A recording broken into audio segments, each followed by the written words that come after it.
Καρεμπέ, Νινιάδης, Κοβάσεβιτς. Και θα μείνουν είναι το θέμα.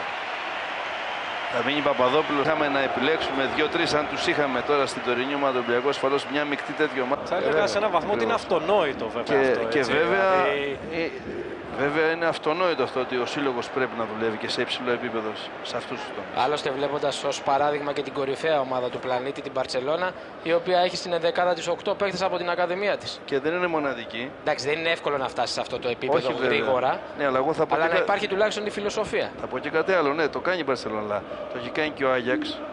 Έχει χτίσει το γήπεδο του από πωλήσεις παιχτών που βγήκαν μέσα από τα σπλάγκα. Έχουμε πολλά παραδείγματα. Κάνει κίνηση ο Νέμεθ και ο Μήτρογλου. Κρατάει ο μικρός, ανοίγει τώρα για τον Νέμεθ. Μπαίνει στην περιοχή, ευκαιρία, χάνεται. Καλή φάση εδώ από τον Ούγκρο, ο οποίος είναι αλήθεια ότι ψάχνει τα πατήματά του στον Ολυμπιακό, Πέτρο. Δεν έχει πάρει και πολλές ευκαιρίες.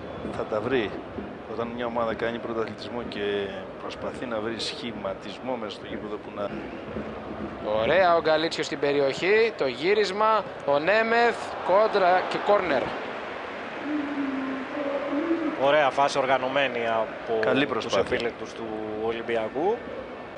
Νομίζω ότι και θα είχε κόσμο, θα ήταν γεμάτο. Δηλαδή πιστεύω ότι 10-15 ακόμα κόσμο μπορούσε να έρθει και πιστεύω ότι δεν είναι μόνο Ολυμπιακοί σήμερα μέσα στο Καραϊσκάκης. Εδώ έξω. Πολύ ωραία ενέργεια στο ξεκίνημα της φάσης από το Φετφατζίδη. Τελική προσπάθεια του Νέμεθ στην εξωτερική μεριά των δικτύων. Να αναφέρουμε εδώ, Πέτρο Μίχο, ότι υπήρχε η διάθεση να αγωνιστούν απόψε εδώ και ποδοσφαιριστές του Παναθηναϊκού, όπως ο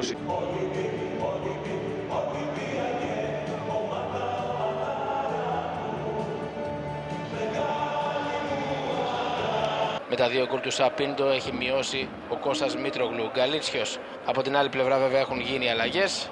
Ο Γιάγια Τουρέ πλέον παίζει. Τάσος Μαγουλάς με Ντεμπούρ. Με Ronald Debour, thank you for being here. I don't know, it's not the best time in Greece because it's raining, but I think it's a nice opportunity. It's amazing. Look to the crowd, full stadium. I have to thank everybody who came to watch this game because it's for a good cause, of course.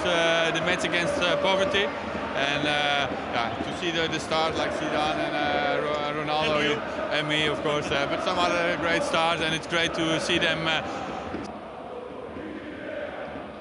Νέμεθ. Ωραία για τον Γκαλίτσιο.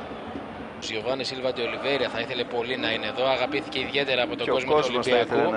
Θα είναι μέσα στο πρόγραμμα. Αυτό δεν είναι μόνο ότι πάω μέσα στο γήπεδο και τότε είμαι πειθαρχημένος. Μεταφέρεται από τον αθλητισμό και από το ποδόσφαιρο και εκτός γήπεδου. Ακριβώς. Και όλη αυτή η ποιότητα, όταν τη συνοδεύει η πειθαρχία, έχει μεγαλύτερη διάρκεια και είναι πιο αποτελεσματικά μέσα στο γήπεδο. Και ασφαλώς αυτό μεταφέρεται και στη ζωή και γίνεται ακόμα πιο.